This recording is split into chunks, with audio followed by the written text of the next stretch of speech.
on va lui réchauffer son plat parce qu'il arrive toujours un petit peu à la fin et ça refroidit. Oui. Voici Mathieu Madénian.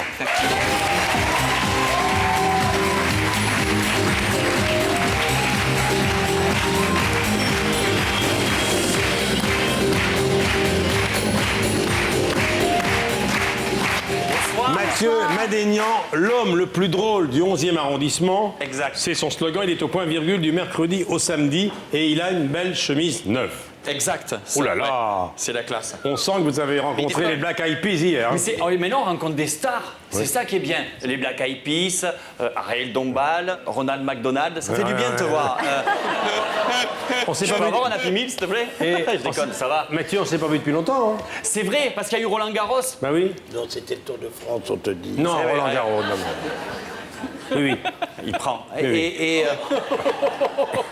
C'est vrai, je crois que pour s'habiller comme ça. Il y a eu Roland Garros. C'est ça.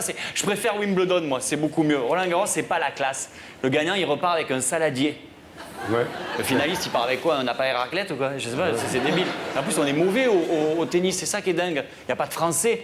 Moi, la preuve, je ne déconne pas, j'ai vu 2 Français jouer au premier tour, l'un contre l'autre. Les 2, ils ont perdu. Elle était bien, ouais. Là, quand t'es comme ça, t'es mort de rire. Oh, écroulé. Putain, ça fait mal. Non, je vais faire un petit bilan de la saison. Je pense que c'est important. Oui, parce qu'on est bientôt à la fin de saison. Voilà, moi c'est ma dernière. Alors j'ai ici le palmarès, c'est moi qui l'ai fait tout seul. Voilà. Voilà, le chroniqueur télé de la saison. Alors, le chroniqueur télé de la saison. Alors j'ai beaucoup hésité entre toi, Claude Sérillon, et moi. Et j'ai pris du recul un petit peu et j'ai décidé que c'était moi. Voilà. Vous pouvez applaudir parce que je m'attendais pas. mérité. Merci. C'est vrai. D'ailleurs, est-ce qu'il y a moyen de faire un petit best-of de mes vannes de la saison, s'il te plaît? Non, Mathieu, on n'a rien trouvé. Voilà, alors...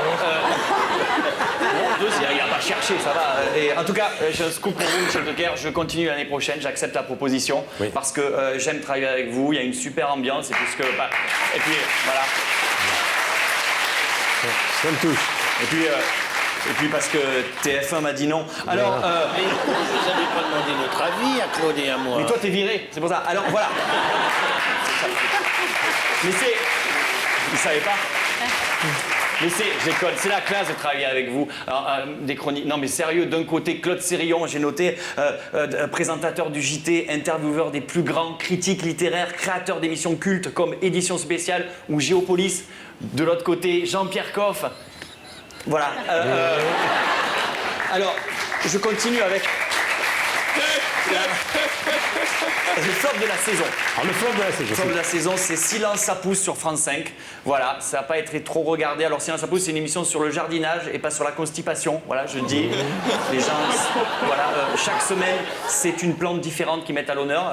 La semaine dernière, c'était le palmier dattier. J'ai appris que cette plante ne buvait quasiment jamais d'eau. Voilà, dans le jargon du jardinage, on appelle ça un Johnny Hallyday. La révélation de la saison. C'est Olivier, c'est le nouveau journaliste d'investigation de France. Alors, il est un peu baba cool, Oui. un peu dreadlocks. Ah oui, je l'ai vu, oui. Voilà, son émission, ça s'appelle Dans les yeux d'Olivier. Voilà, mais dans ses yeux, on voit que c'est de la bonne. Si. Ah oui, tu dois le connaître.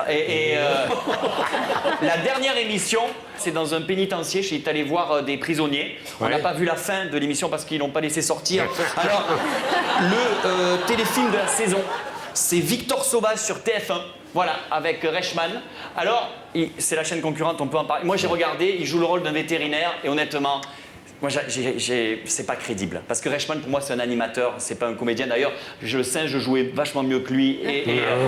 Si, il y a des dizaines de singes qui ont refusé de faire le casting quand ils ont su que c'était Reichmann qui jouait le rôle principal. Jean-Luc. C'est pour rire. Le documentaire de la saison, Alors, c'est sur Planète et ça s'appelait Comment pimenter sa vie sexuelle. vous pensez qu'au sexe, Mathieu? Ouais, et c'est vrai, alors il y avait des astuces, comment pigmenter sa vie sexuelle dans son couple. Par exemple, il disait caresser sa femme avec une plume. Voilà. Moi j'ai essayé, ma copine a gueulé parce que j'habite à Paris, donc je l'ai caressé avec une plume sale de pigeon mort et ça la fait pas. ça la fait pas. Il disait aussi qu'il conseillait de changer de lieu, de faire l'amour dans des lieux un peu insolites. Nous on a fait ça dans le lit de ses parents, c'était excitant, ça fallait pas les réveiller. Alors, l'événement télé l'événement télé de la saison. Ah, Oui. c'était quand même le mariage de Kate et Williams. Ah oui. Voilà, on les voit, merveilleux mariage. Il y a des symboles qui étaient magnifiques. Kate, par exemple, avait la même alliance que Lady Di. Voilà, pour que ça lui porte bonheur, bon, tant qu'elle ne choisit pas le même chauffeur. La femme télé de la saison, ben, c'est Carla Bruni quand même. C'est quand même, on la voit partout. Un film avec Woody Allen, un bébé en cours, on peut le dire. Hein. Ouais. Ça va être le feuilleton de l'été. Ouais. On va savoir quel est le prénom, quel est le sexe de l'enfant, qui est le père. Ça va être très intéressant de... Ben, on le sait, on le sait. On connaît le père. Le père, c'est juste une vanne. On reconnaît, on sait que c'est Nicolas Sarkozy. D'ailleurs, ça se voit à l'échographie parce que l'enfant ne donne pas des coups de pied, il donne des coups d'épaule. Et l'homme télé de la saison. Alors j'hésitais. J'hésitais entre Jean-Paul II et Ben Laden. Bon, pas pour les mêmes raisons. Jean-Paul II pour sa béatification, quand même, vous l'avez vu. Ça a été suivi. Il y avait des prêtres de partout sur la place Saint-Pierre, enfin ceux qui n'étaient pas en garde à vue. Je vais arrêter. On m'a dit d'arrêter avec les vannes sur les curés parce que moi-même j'ai fait mon catéchisme et jamais aucun curé n'a abusé de moi, comme quoi j'étais vraiment moche quand j'étais enfant. Et Ben Laden. Et j'ai choisi Ben Laden. D'accord. Ben Laden, on a retrouvé Ben Laden, vous vous rendez compte? Alors on l'a retrouvé au Pakistan, on a suivi un petit peu l'intervention des djihadistes, vous avez vu ça? Ils ont grimpé sur la maison, ils sont rentrés dans sa chambre, ils n'ont pas tué Ben Laden tout de suite, ils ont fait un tir de sommation dans sa tête et ensuite... Ils ont jeté le corps. Alors, il y a eu le problème de qu'est-ce qui est devenu le corps de Ben Laden. Tout le monde se demande. Alors, je répète ce que la CIA a dit. Voilà. Selon la CIA, le corps du terroriste Ben Laden a été inhumé en mer d'Arabie selon les rites musulmans. Voilà, c'est bien connu. Dans le Coran, il est stipulé que le corps du défunt doit être jeté en pleine mer depuis un porte-avions. Alors... Non, mais c'est vrai. Mais Obama a précisé quand même, que lorsqu'il a été inhumé, sa tête était tournée vers la Mecque. Voilà. Ça dépend du courant. Parce que des fois c'est Châtelet, des fois c'est Las Vegas. En fait, mais c'est vrai. Mais le problème c'est qu'avec Ben Laden, c'est comme il n'y avait pas eu de photo de corps, tout le monde va remettre en cause sa mort. Et par contre, on a, je ne sais pas si vous avez vu, quand on a défoncé la porte de Ben Laden, on a retrouvé des photos de Ben Laden. Ah bon? Ouais, chez lui. Et vous saviez qu'il était fan de vous? Non. Regardez.